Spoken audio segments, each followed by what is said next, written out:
दोस्तों स्वागत है आप सभी का एक बार फिर से आपके अपने YouTube चैनल डिफेंस पॉइंट पर। और हमारे आज के इस वीडियो में हम देखेंगे कोस्ट गार्ड नाविक एग्ज़ाम की तैयारी के लिए इंग्लिश के कुछ इंपॉर्टेंट सिनोनियम और एंटोनियम जो कि आपके नाविक एग्ज़ाम में 3 से 4 मार्क्स के पूछे जाते हैं। तो वीडियो आपके लिए काफ़ी ज़्यादा इंपॉर्टेंट और स्पेशल होने वाला है, तो वीडियो को पूरा ज़रूर से देखिएगा। और एंड में आपका स्कोर कितना रहता है नीचे कमेंट बॉक्स में कमेंट करके ज़रूर से बताइएगा।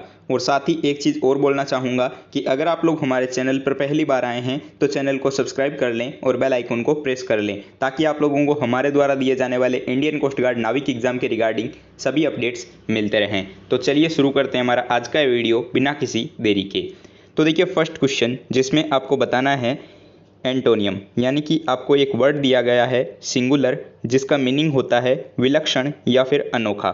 ठीक है, तो इस वर्ड के लिए आपको एंटोनियम चूज करना है कि इन 4 ऑप्शंस में से एंटोनियम कौन सा हो जाएगा। ठीक है, तो भाई इसके लिए जो करेक्ट आंसर होगा वो आपका हो जाएगा ऑप्शन नंबर बी, ऑर्डिनरी। ठीक है, ऑर्डिनरी क्यों हो जाएगा? तो देखिए ऑर्डिनरी का मीनिंग क्या होता है? तो भाई ऑर्डिनरी का मीनिंग होता है साधारण या फिर कोई चीज़ जो मामूली होती है उसके लिए हम लोग बोलते हैं ऑर्डिनरी। ठीक है, तो विलक्षण या फिर अनोखा जिसका मतलब होता है सिंगुलर, तो इसके लिए भाई आपका हो जाएगा एंटोनियम ऑर्डिनरी जिसका मीनिंग होता है साधारण या फिर मामूली। ठीक है, चलिए हम दूसरे वर्ड्स को भी देख लेते हैं। तो भाई यहाँ पर आपको दिया हुआ है नियर बाई। ठीक है, नियर बाई का मीनिंग क्या होता है? तो नियर बाई का मीनिंग होता है नज़दीक का जो चीज़ होता है, यानी कि पास की जो चीज़ होती है उसके लिए हम लोग बोलते हैं नियर बाई। ठीक है, अब हो गया वाइड। तो वाइड देखिए वाइड का मीनिंग होता है चौड़ा। ठीक है, कोई चीज़ जो चौड़ी हो उसके लिए हम लोग बोलते हैं वाइड। ठीक है, और मॉडर्न का आप लोगों को पता ही है, जो कि चीज़ मॉडर्न हो या फिर आधुनिक जो हो उसके लिए हम लोग यूजुअली बोलते हैं मॉडर्न है। ठीक है, तो ये आप लोगों को समझ में आ गया। चलिए बढ़ते हैं नेक्स्ट क्वेश्चन की तरफ। तो अब देखिए भाई क्वेश्चन नंबर 2।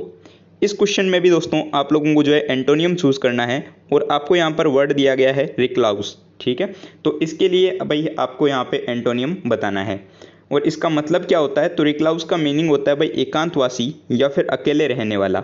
ठीक है, अब देखिए ऑप्शंस आपको क्या क्या दिए गए हैं। तो आपको ऑप्शन दिए गए हैं भाई यहाँ पे क्रिमिनल, वाइस, ग्रेग्रियस या फिर टिमिड। ठीक है, तो यहाँ पर इसके लिए करेक्ट आंसर क्या हो जाएगा? Option number C, gregarious. ठीक है, तो ये क्यों हो जाएगा? तो देखिए भाई इसका मतलब क्या होता है?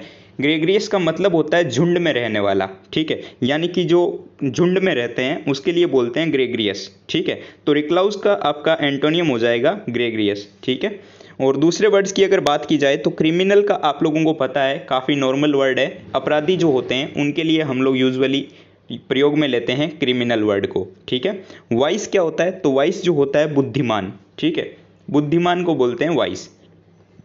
और देखिए एक और वर्ड दिया गया टिमिड। ठीक है, तो टिमिड मतलब भय होता है एक तरीके से, यानी कि डरपोक जो होते हैं उनके लिए बोलते हैं टिमिड। ठीक है, तो आई होप आप लोगों को समझ में आ रहा होगा। दोस्तों इनको मिस मत कीजिएगा बिल्कुल भी, काफ़ी इंपॉर्टेंट है। आपके एनडीए, एयरफोर्स, नेवी और कोस्ट गार्ड इन चारों एग्जाम्स को मिला करके तैयार किया गया है, यानी कि जो प्रीवियस ईयर्स में क्वेश्चन आ चुके हैं उनमें से इनको निकाल करके बनाया गया है। ठीक है, तो काफ़ी इंपॉर्टेंट वीडियो आपके लिए होने वाला है, तो वीडियो को पूरा ज़रूर से देखिएगा और साथ में अपना नोट्स तैयार करते रहिएगा, क्योंकि काफ़ी इंपॉर्टेंट आपके लिए एग्जाम में होने वाले हैं। ठीक है, चलिए तो अब देखिए भाई क्वेश्चन नंबर 3, और यहाँ पर इस क्वेश्चन में भी आपको एंटोनियम चूज करना है और यहाँ पर आपको वर्ड दिया गया है बी नो स्लाउच। ठीक है, जिसका हिंदी मीनिंग क्या होता है? तो भाई इसका मीनिंग होता है आलसी ना होना। ठीक है, यानी किसी काम को उत्साह के साथ में करना या जोश के साथ में करना, उसको लेकर के कोई भी आलस वगैरह नहीं होना। ठीक है, तो अब इसके लिए जो है भाई आपको एंटोनियम चूज करना है। तो देखिए ऑप्शंस क्या क्या दिए गए हैं। तो भाई ऑप्शन में आपको दिया गया है इनएफिशिएंट, ठीक है, ऑनेस्ट, सेंटली और वेल नोन। तो इसके लिए भाई आपका सही आंसर क्या हो जाएगा? तो इसके लिए करेक्ट आंसर हो जाएगा ऑप्शन नंबर ए, इनएफिशिएंट। ठीक है, इसका मीनिंग क्या होता है? तो भाई इनएफिशिएंट का मीनिंग होता है आपका एक तरीके से निकम्मा जो हम लोग बोलते हैं या फिर आलसी जो बोलते हैं, ये आपका इसका मीनिंग होता है। ठीक है, चलिए दूसरे वर्ड्स भी हम लोग देख लेते हैं। तो भाई यहाँ पर वर्ड दिया गया है ऑनेस्ट। तो ऑनेस्ट का क्या होता है? हम लोग बोलते हैं नॉर्मली, आपको पता ही होगा, ईमानदार जो होता है उसके लिए हम लोग यूज़ में लेते हैं अक्सर ऑनेस्ट वर्ड को। ठीक है, और अगला आपको दिया हुआ है सेंटली। तो सेंटली यानी क्या हो गया? मतलब एक तरीके से पवित्रता से, यानी कि मन से पूरी चीज़ कोई चीज़ की जाती है, तो उसके लिए हम लोग यूज़ में लेते हैं सेंटली वर्ड को। ठीक है, और ये देखिए आपको एक वर्ड दिया गया है वेल नोन। ठीक है, ये भी काफ़ी इंपॉर्टेंट वर्ड हो जाता है, ध्यान में रखिएगा। वेल नोन का मतलब हो गया एक तरीके से प्रसिद्ध, या फिर सर्वविदित जो हम लोग बोलते हैं ना, प्रसिद्ध हो गया है, जिसको काफ़ी लोग जानते हो, ठीक है, तो उसके लिए भाई यूज़ में लिया जाता है वेल नोन को। ठीक है, क्लियर है। चलिए बढ़ते हैं नेक्स्ट क्वेश्चन की तरफ। तो अब देखिए भाई लोग क्वेश्चन नंबर 4, और यहाँ पर देखिए इस क्वेश्चन में भी आपको यहाँ पर एंटोनियम चूज करना है, यानी कि जो शुरू के 5 क्वेश्चन आएंगे उनमें आप लोगों को भाई एंटोनियम चूज करना है। ठीक है, उसके बाद में जो क्वेश्चन आएंगे उनमें आपको सिनोनियम बताना है। तो यहाँ पर देखिए क्वेश्चन नंबर 4 में आपको एक वर्ड दिया गया है, ठीक है, और ये वर्ड क्या दिया गया है, तो देखिए ओप्रोब्रियम। ठीक है, तो ओप्रोब्रियम का मतलब क्या होता है, तो भाई एक तरीके से निंदा करना या फिर कलंक जो हम लोग बोलते हैं, तो वो होता है इसका मीनिंग। ठीक है, तो अब इसके लिए जो है आपको एंटोनियम चूज करना है। तो ओप्रोब्रियम के लिए आपका एंटोनियम क्या हो जाएगा, देखिए इसके लिए भाई करेक्ट आंसर हो जाएगा आपका ऑप्शन नंबर डी, प्रेज। ठीक है, तो प्रेज क्यों हो जाएगा, तो भाई इसका मीनिंग होता है प्रेज का एक तरीके से प्रशंसा करना। ठीक है, यानी कि किसी चीज़ की या फिर किसी व्यक्ति की प्रशंसा करना। तो देखिए ओब्रोब्रियम का मतलब हो गया निंदा, तो प्रेज का मतलब हो जाएगा प्रशंसा। ठीक है, तो ये एक दूसरे के ऑपोजिट है, यानी कि इसके लिए भाई ये एंटोनियम हो जाएगा। ठीक है, चलिए अब हम लोग देखते हैं दूसरे वर्ड्स को। तो यहाँ पर आपको एक वर्ड दिया गया है वेरी इजी। ठीक है, तो वेरी इजी बहुत कॉमन है, आप लोगों को बताने की भी जरूरत नहीं है, इसका मतलब होता है बहुत आसान। ठीक है, अब देखिए नेक्स्ट वर्ड आपको दिया गया है सस्पेंसफुल। तो सस्पेंस का हम लोग जानते ही हैं मतलब क्या हो गया, एक तरीके से रहस्य जो होता है, तो सस्पेंसफुल हो गया, तो यहाँ पर हो जाएगा भाई रहस्यपूर्ण या फिर रहस्यमय जो हम लोग बोलते हैं वो। ठीक है, मॉडर्न का मैंने आपको पहले ही बताया, ये रिपीट हो चुका है वर्ड। ठीक है, चलिए क्लियर है, बढ़ते हैं नेक्स्ट क्वेश्चन। तो अब देखिए भाई क्वेश्चन नंबर 5, और यहाँ पर इस क्वेश्चन में आपको एंटोनियम चूज करना है, और यहाँ पर वर्ड आपको दिया हुआ है सोलिक्टियस। ठीक है, तो सोलिक्टियस का मतलब क्या होता है, तो भाई इसका मीनिंग होता है एक तरीके से उत्सुक या फिर चिंताशील। ठीक है, तो अब जो है इसके लिए आपको बताना है एंटोनियम। तो देखिए ऑप्शंस क्या क्या दिए गए हैं, तो सोलिक्टियस के लिए आपको भाई यहाँ पर ऑप्शंस दिए गए हैं mild, showing no concern for, grateful और चीयरफुल। ठीक है, तो यहाँ पर आपको देखते ही समझ आ जाना चाहिए कि भाई सोलिक्टियस का मतलब अगर उत्सुक हो तो इसके लिए जो है आपका हो जाएगा एंटोनियम हो जाएगा शोइंग नो कंसर्न फॉर। ठीक है, यानी कि एक तरीके से बिल्कुल भी उत्सुकता न दर्शाना, ठीक है, या फिर जो कंसर्न ना करना। ठीक है, तो यहाँ पर भाई करेक्ट आंसर हो जाएगा आपका ऑप्शन नंबर 2। ठीक है, चलिए माइल्ड का वर्ड की अगर बात करें तो माइल्ड का मतलब क्या होता है, एक तरीके से कोमल चीज़ जो हो या फिर नरम हो या फिर सौम्य जो हम लोग बोलते हैं, ठीक है, सॉफ्ट जो हो, उसके लिए हम लोग बोलते हैं माइल्ड। ठीक है, चलिए ग्रेटफुल वर्ड दिया हुआ है, तो ग्रेटफुल का मतलब होता है आभारी, किसी को लेकर के आभार व्यक्त करना या फिर उसके लिए थैंकफुल होना, तो वो हम लोग बोलते हैं आभारी। ठीक है, यानी कि ग्रेटफुल। और एक जो वर्ड दिया गया है चीयरफुल, तो चीयरफुल का मतलब क्या होता है, तो भाई चीयरफुल का मतलब होता है आपका एक तरीके से हंसमुख। ठीक है, क्लियर हुआ। चलिए बढ़ते हैं नेक्स्ट क्वेश्चन की तरफ। तो अब जो है भाई लोग आपको यहाँ पर सिनोनियम चूज करने हैं, यानी कि क्वेश्चन नंबर 6 से लेकर के जो क्वेश्चन नंबर 10 तक आपको वर्ड्स दिए गए हैं, इनके लिए आपको यहाँ पर सिनोनियम चूज करने हैं। ठीक है, तो देखिए वर्ड क्या दिया हुआ है, तो डिलीटेशन। ठीक है, तो डिलीटेशन का मतलब क्या होता है, तो भाई इसका मतलब होता है सुख या फिर प्रसन्नता। ठीक है, और इसके लिए जो है आपको बताना है सिनोनियम। तो देखिए ऑप्शंस क्या क्या दिए गए हैं, तो इंजॉयमेंट, एनवी, इंस्पिरेशन और नन ऑफ दीज। तो यहाँ पर देखिए डिलीटेशन का मतलब हो गया सुख या फिर प्रसन्नता। तो भाई इसके लिए जो है आपका सिनोनियम क्या हो जाएगा, तो इसके लिए सिनोनियम हो जाएगा ऑप्शन नंबर ए, इंजॉयमेंट, क्योंकि इंजॉयमेंट का भी मतलब सेम ही होता है, सुख या फिर प्रसन्नता। ठीक है, क्लियर हुआ। चलिए अब देखिए दूसरे वर्ड्स और दिए गए हैं यहाँ पे, एनवी।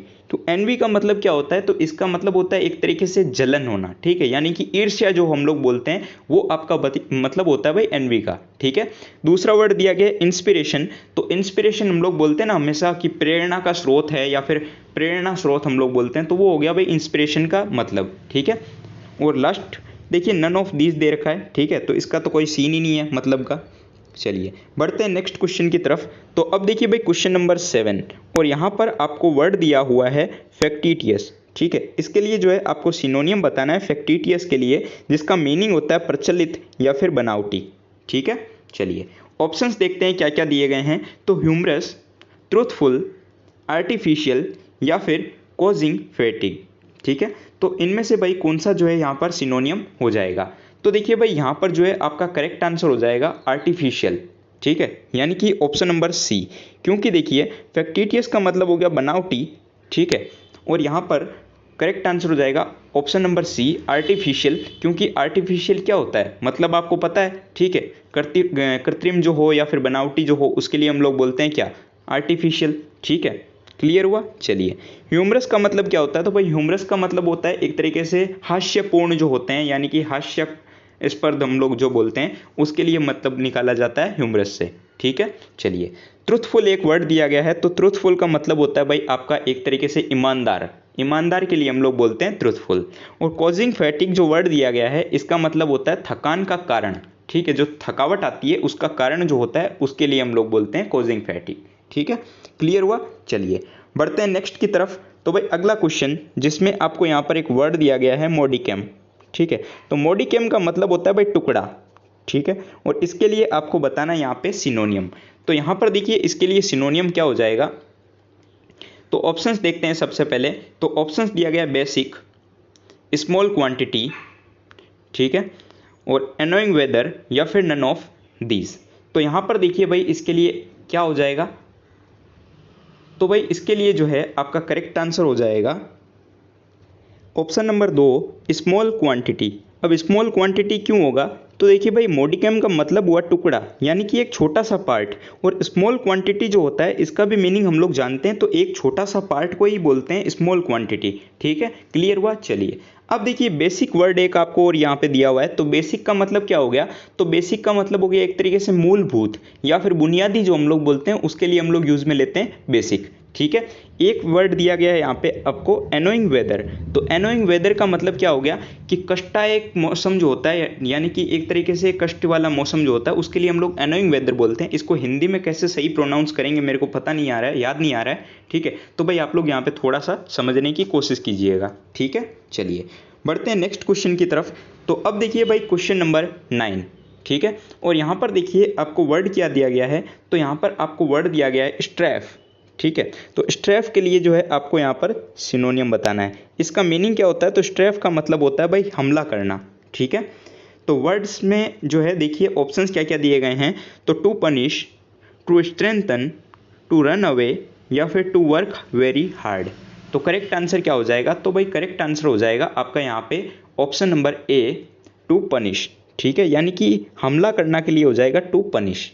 क्लियर हुआ।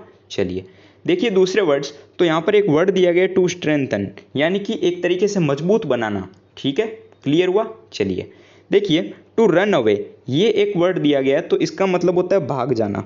क्या हो गया, भाग जाना, ये मतलब होता है टू रन अवे का। ये भी आपको काफ़ी बार ऑप्शंस में देखने को मिलता है। और एक वर्ड और दिया गया है कि to work very hard. To work very hard का मतलब हो गया एक तरीके से मेहनत करना या फिर कठिन परिश्रम करना। ठीक है, ये क्लियर हो गया। चलिए देखते हैं आज के इस वीडियो का लास्ट सिनोनियम। तो भाई देखिए क्वेश्चन नंबर 10, और यहाँ पर देखिए यहाँ पर वर्ड दिया गया है आपको एग्जेक्शन। ठीक है, तो एग्जेक्शन का मतलब क्या होता है, तो भाई इसका मतलब होता है अनुरोध करना। ठीक है, और इसके लिए आपको यहाँ पर चूज करना है सिनोनियम।